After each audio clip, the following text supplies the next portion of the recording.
Kumusta po kayong lahat? Celebrity Chika Time po muna tayo at may inihanda po akong chika para sa inyo. Tara po't magchikahan na po tayo. May Mendoza, sa sobrang lakas ng ulan at walang tigil, inalala ang ating mga kababayan. Yes, mga maka-Celebrity Chika Time, yan pong ichichika ko sa inyo na lubos rin pong usap-usapan ngayon sa social media ng mga netizens, lalong-lalo na nga po ng mga followers at supporters ni Maine. And of course, bago po tayo dumako riyan, ay nais ko po munang batiin mga team bahay, team abroad at mga seniors natin dyan. Shout out po sa inyong lahat at happy Wednesday po.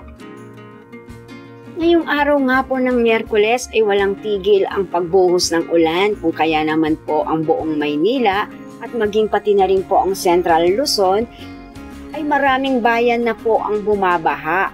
At si Maine Mendoza nga po, ang isa sa kanyang ginawa ay may day po ito sa kanyang Instagram account na mga emergency hotlines na kung saan ay maaaring humingi ng tulong mga apektado ng pagbaha. At kilala naman natin po si Mengay na very matulungin pagdating po sa mga ganyan.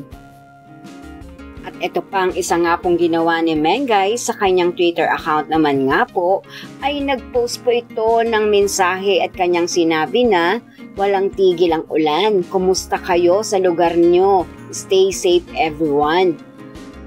Sa simpleng mensahe nga po na yan ni Maine Mendoza ay kitang-kita po kung paano po siya mag-alala sa ating mga kababayan na talaga naman nga pong nasalanta ng matinding pag-ulan.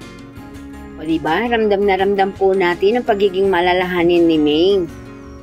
Yan po ang aking chika updates for today. Salamat po sa inyong panonood. Huwag po kalimutang mag-subscribe. Pwede po mag-comment sa ibaba. Basta't wag lamang po harsh o nakakasakit sa isa't isa. Salamat po muli. Spread love, not hate.